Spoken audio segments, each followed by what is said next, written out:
بسم اللہ الرحمن الرحیم، اللہم صلی علی محمد و آل محمد و عجل فرجہم۔ ہم بات کر رہے ہیں سورہ کہف کی۔ سورہ کہف پارہ نمبر 15 اور 16 میں ہے۔ رکوع اس میں 12، کل آیات 110، کلمات اس میں 1577، حروف اس میں 6360 ہیں۔ آیت نمبر 82 یعنی 82 کا ترجمہ یہ ہے کہ اور رہی دیوار تو وہ اسی شہر کے 2 یتیم لڑکوں کی تھی، اور اس کے نیچے ان دونوں کا خزانہ موجود تھا، اور ان کا باپ نیک شخص تھا، لہٰذا آپ کے رب نے چاہا کہ یہ دونوں اپنی جوانی کو پہنچ جائیں اور آپ کے رب کی رحمت سے اپنا خزانہ نکالیں۔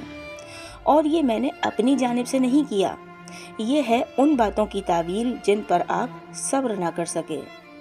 یہ وہ حقائق ہیں جن پر چشم ظاہر بین کو صبر نہیں آتا۔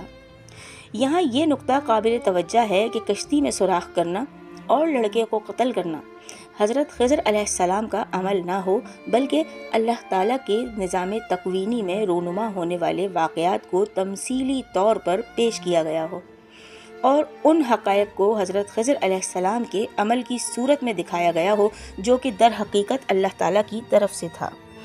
تعویل کے بارے میں مقدمے میں بحث بھی ہو گئی ہے کہ ہر واقعہ اور فعل کی تعویل وہ مرکزی نقطہ ہے جس پر فعل کی مصلحت اور اس کی افادیت کا انحصار ہے، وہی اس کا محرک اور جواز بنتا ہے۔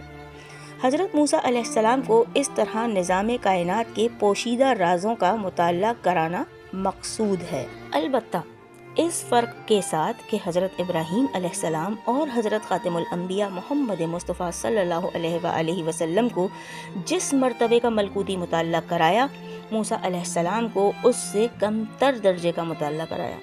چنانچہ اس درس سے حضرت موسیٰ علیہ السلام نے یہ سیکھا کہ اس کائنات میں رونما ہونے والے وہ واقعات جن کی ہم کوئی مثبت توجیہ نہیں کر سکتے، ان کے پیچھے ایک حکمت پوشیدہ ہے جو اس کائنات کے بہتر نظام کے لیے ضروری ہے۔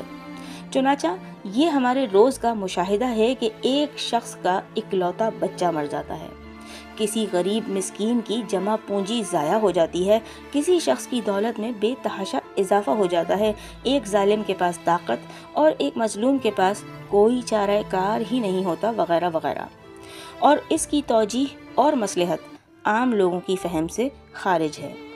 اللہ تعالیٰ کے نظام تکوینی میں رونما ہونے والے اس قسم کے حالات اور حادثات کے پیچھے جو اسرار و رموز پوشیدہ ہیں، ان سے اللہ تعالیٰ اپنے رسولوں کو آگاہ فرماتا ہے۔ جی سامعین گرامی، یہ تھا سورہ کہف کی آیت نمبر 82 یعنی 82 کا ترجمہ۔ ویڈیو آپ کو پسند آئے تو اس کو لائک کیجیے گا، شیئر کیجیے گا، کمنٹ کر کے اپنی رائے سے آگاہ ضرور کیجیے گا، اور چینل کو سبسکرائب لازمی کیجیے گا۔ بہت جلد آپ سے پھر ملاقات ہوگی انشاءاللہ سورہ کہف کی مزید دوسری آیات کے ترجمے کے ساتھ۔ جب تک کے لیے اللہ نگہبان۔